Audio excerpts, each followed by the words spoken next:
इत्र की महक। मथुरा में एक संत रहते थे। उनके बहुत से शिष्य थे। उन्हीं में से एक सेठ जगत राम भी थे। जगत राम का लंबा चौड़ा कारोबार था। वे कारोबार के सिलसिले में दूर दूर की यात्राएं किया करते थे। एक बार वे कारोबार के सिलसिले में किन्नौर गए। उन्होंने इत्र की एक महंगी शीशी संत को भेंट करने के लिए खरीदी। सेठ जगत राम कुछ दिनों बाद काम खत्म होने पर वापस मथुरा लौटे। अगले दिन वे संत की कुटिया पर उनसे मिलने गए। संत कुटिया में नहीं थे। पूछा तो जवाब मिला कि यमुना किनारे गए हैं स्नान ध्यान के लिए। जगत राम घाट की तरफ चल दिए। देखा कि संत घुटने पर पानी में खड़ी यमुना नदी में कुछ देख रहे हैं और मुस्कुरा रहे हैं। तेज चाल से वे संत के नज़दीक पहुँचे। प्रणाम करके बोले, आपके लिए किन्नौर से इत्र की शीशी लाया हूँ। संत ने कहा, लाओ दो। सेठ जगत राम ने इत्र की शीशी संत के हाथ में दे दी।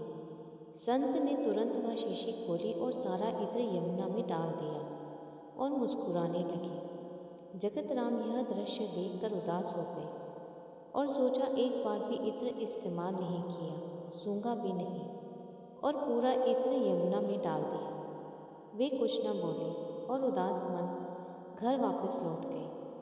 कई दिनों बाद जब उनकी उदासी कुछ कम हुई तो वे संत की कुटिया में उनके दर्शन के लिए गए। संत कुटिया में अकेले आंखें मूंदे बैठे थे और भजन गुनगुना रहे थे। आहट हुई तो सेठ को द्वार पर देखा। प्रसन्न होकर उन्हें पास बुलाया और कहा, उस दिन तुम्हारा इत्र बड़ा काम कर गया। सेठ ने आश्चर्य से संत की तरफ देखा और पूछा, मैं कुछ समझा नहीं। संत ने कहा, उस दिन यमुना में राधा जी और कृष्ण की होली हो रही थी। श्री राधा जी ने श्री कृष्ण के ऊपर रंग डालने के लिए जैसे ही बर्तन में पिचकारी डाली, उसी समय मैंने तुम्हारा लाया इत्र बर्तन में डाल दिया। सारा इत्र पिचकारी से रंग के साथ श्री कृष्ण के शरीर पर चला गया और भगवान श्री कृष्ण इत्र की महक से महकने लगे। तुम्हारे लाए इत्र ने श्री कृष्ण और राधा रानी की होली में एक नया रंग भर दिया। तुम्हारी वजह से मुझे भी श्री कृष्ण और राधा रानी की कृपा प्राप्त हुई। सेठ जगत राम आंखें फाड़े संत को देखते रहे।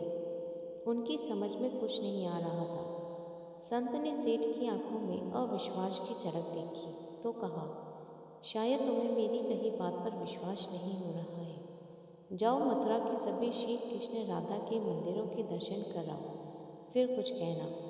सेठ जगत राम मथुरा में स्थित सभी श्री कृष्ण राधा के मंदिरों में गए। उन्हें सभी मंदिरों में श्री कृष्ण राधा की मूर्ति से अपने इत्र की महक आती प्रतीत हुई। सेठ जगत राम का इत्र श्री कृष्ण और श्री राधा रानी ने स्वीकार कर लिया था। वे संत की कुटिया में वापस लौटे और संत के चरणों में गिर पड़े। सेठ की आंखों में आंसुओं की धारा बह निकली और उसे संत जी का महात्म मालूम हुआ। संत की आंखें भी प्रभु श्री कृष्ण की याद में गीली हो गईं। इसलिए सदैव ध्यान रहे कि संत महात्मा भले ही हमारे जैसे दिखते हों, रहते हों, लेकिन वे हर वक्त ईश्वर में मन लगाए रहते हैं। हम जैसों के लिए यह अधिकार तब प्राप्त होगा जब हमारी भक्ति बढ़े, नाम सिमरन बढ़े। कहानी पसंद आई हो तो कृपया हमारे चैनल को सब्सक्राइब ज़रूर करें। धन्यवाद।